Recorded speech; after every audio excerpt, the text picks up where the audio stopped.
Howdy folks, I'm going to try and squeeze in a video tonight, show the progress I've gotten done in the last, I think it's probably been about 2 months since I made a video. I started putting the wiring harness in. I've got most of it ran and most of the wires made it where they needed to go, so it was actually pretty easy. It was kind of a puzzle flipping everything around because everything's in new locations. So I think the fuse box is rotated maybe 180 from how it was stock, but it's basically in the same location. So it worked out pretty good.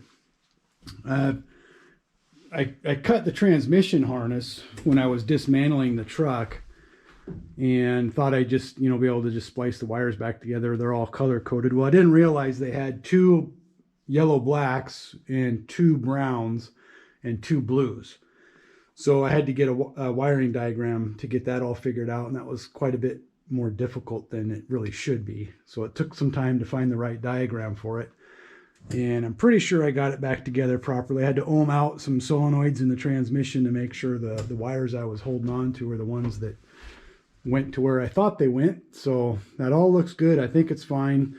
The splice all occurred underneath here, so it's protected. The transmission computer is here and the engine computer is there, mounted on a piece of aluminum. I keyholed it so it'll be easy to get out in the future. I did wrap the turbocharger hot air out to keep the heat off everything, and there's space underneath the fuse block to it, so, or the fuse box. And then just made this bracket assembly to hold it in place, and I think it'll work. It'll also hold the air conditioning dryer, I think is what you call those things. So when I got the instrument cluster mounted and the computers installed, at least 2, well, yeah, 2 of them. I think I got this one done, sort of getting there. Use the stock grommet for penetrating the firewall. Just moved it to a new location.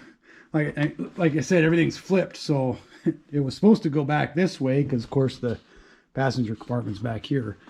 So everything got kind of flipped around, but it's all working out so far. I've got the throttle cable came through its own stock grommet, and I'm kind of reshaping the wires here to get things where I need them to go. This a relay and a couple of fuses and some connectors for the cab wiring.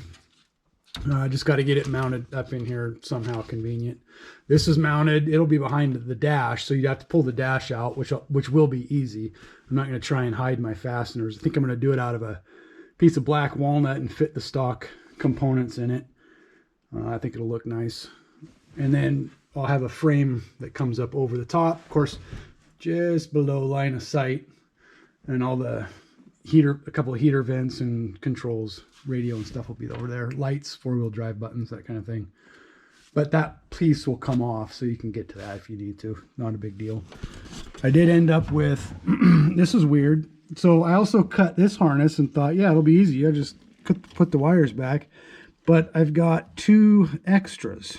I've got 2 blacks and a brown coming out of the steering wheel. And then the harness back here that goes to that, I've only got 1 black wire left. So I don't know what happened. I don't know where they could have gone, I have no idea how that happened.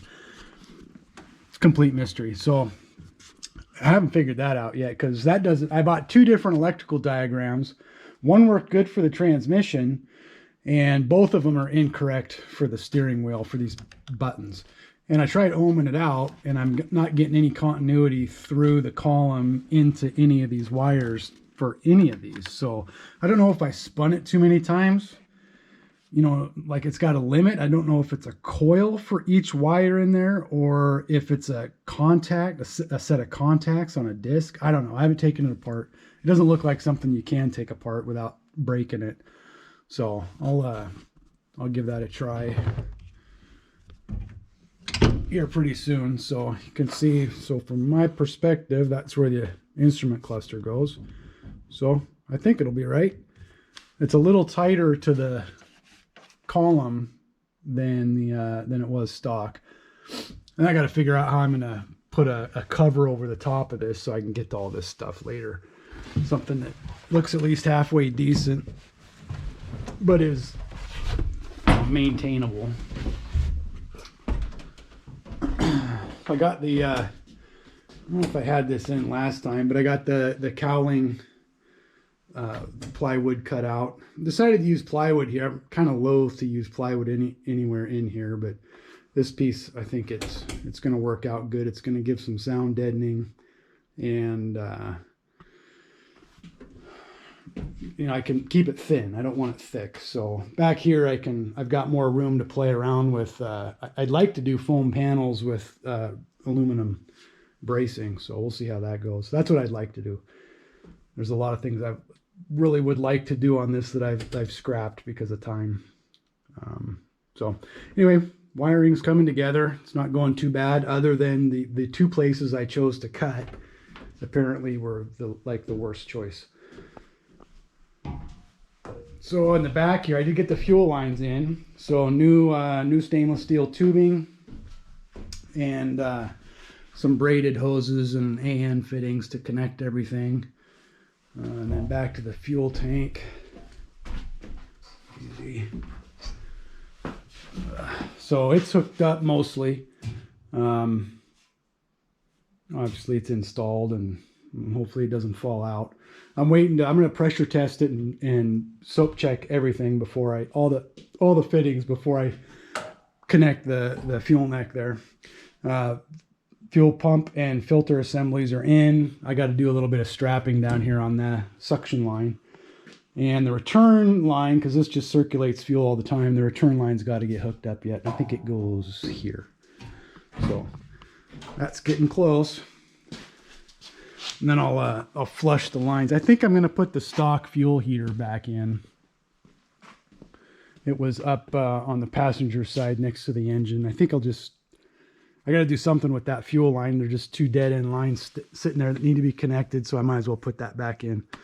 So here's the front end of the fuel lines.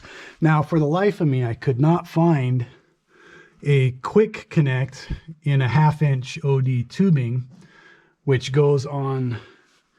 Well, it's an assembly, so you don't use a special tool to get it undone. You just use wrenches, and you can undo a quick connect as opposed to the quick connect tool.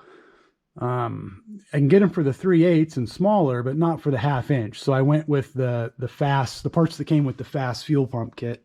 It had a connector to go up to that fit that fuel line going to the engine. So that's all connected and done and should work fine. So, there was a question about underneath here. So the way I made the floor and the firewall for this is, the firewall is a big sheet of 1/8 inch aluminum that's cut out with the hole for the radiator. It's cut out with the pockets for the passenger and the driver's feet to kind of poke through a little bit. And then it lines up with the rib that is the first rib that goes up along the body here. I don't think we can see it maybe in here. Yeah, it's hard to see, but well, that aluminum sheet there goes to that cast aluminum rib that is the very first structural part of the body. And then it's I used rib nuts because you can't through bolt it because it's square tube or channel, but you don't have access to the channel. Oh, there you can see it there. So it's channel with the body on the outside. So I could through bolt this one. So that's the only through bolted one. So that joins this piece of 1/4 inch aluminum is in here. That's all gusseted to this bracket because it's going to want to flex right here. So all that has to be made rigid by going up over the top to keep it all rigid. So it's all, one through bolt and then riv nuts up through that aluminum rib, I guess. And then some 3" by 1.5" by 1/8 inch channel that then bears weight going up. And then there's two pieces of channel stacked on top of each other that act as like a beam going across. And then that beam is also tied into that rib that is right here. So that's how the firewall's connected. And it was, the shape of it was just based on the drawings I did of where I thought I was going to sit and where I figured my feet would go. I was kind of quite a bit off, but as far as I didn't need to go nearly as deep. So this pocket here did not need to come down as far as I made it. So I have extra room here. I'm going to have to build a little false floor in there to support my heels when I'm sitting in the driver's seat. So it's just going to be some wasted space down beneath your feet. But, and then this piece is just a piece of aluminum put in a slip roll to give it that curve. And then there's a big, 3" by 1/8" 1.5" channel box around the engine that goes to this steel beam, and these seat supports, floor supports, span the body to a brace that's run this way. So they're tied into this beam here, and then and through bolted back right in here, and then it goes across and across, and then the seats bolt to that. So it's very rigid and should be plenty strong. And then this is just a firewall piece that's screwed to the steel beam and also tied into one of the ribs, one of the stock ribs, which is this rib right here, and that's a big main one. It's got 2 big main hoops. You could see it there. That's one of the big main hoops, and there's another one at the back, and then all the other ones are thinner material, but that's a big one. So this I made this out of, I think, what is it, 65 thousandths, and it's pretty rigid, so should add some strength to that structure. I'm getting ready to do the limit straps now, so I'm trying to find the very maximum wheel drop I can get before the CV joints start arguing, and then I'll bring it up a little bit and weld a bracket in right here and connect it to the limiting strap attachment there on the lower control arm. And then I could put shocks. Well, I could put the shocks in now. I was thinking about putting the shocks in now. I think the springs are too light. They're 350 psi springs, and I'm pretty sure they're too soft. So the sooner I get it on the wheels and sitting there, the sooner I can get new springs coming. I bought a new salvage steering column so I can figure out the wiring from the steering wheel through here. So I think that's it. Here's the passenger side headlight wiring harness is plenty long, but the driver's side is not. So I'll have to lengthen those wires. I had to lengthen the transfer case wires. I think that's it so far, just the transfer case. So that's not too bad, and a lot of it's hooked up. I'm going to use the stock, or the Silverado donor rear view mirror. It's got a compass and a thermometer in it, so I got to run a wire up through the headliner and get it up there. So those will definitely need to get stretched out. And then I've got to do seats and any of the door control stuff. I have to figure that out, because those I just cut and I didn't keep the doors or anything that was in the doors. So all that'll have to get either abandoned or, new different parts built and put in. So that's where I'm at. Oh, one last thing. I did button up the nose here. It used to pass, you could look up through here and see, into the cab. There's a little bit of extra foam fill in there. But what I did was I blocked it with some 1/2" polystyrene, foil-back polystyrene board that's wedged up in there nice and tight, and then use foam-fill to pin it to one of there's a structural channel going through here that's facing this way, so the board comes up into the channel, the foam-fill fills the gap, shoves it up in there, and then this piece of aluminum got attached down to that. So that cleaned that up. I'm not sure what I'm going to do to cover it, because I don't want to just leave bare reflective shiny aluminum up on the dash, so I'll have to put something on it. I might just paint it a flat black. A buddy of mine gave me some really cool airplane propeller paint, a 2-part epoxy paint that's real flat black and cool stuff. So might use that. So, all right. Thanks for watching. Good night.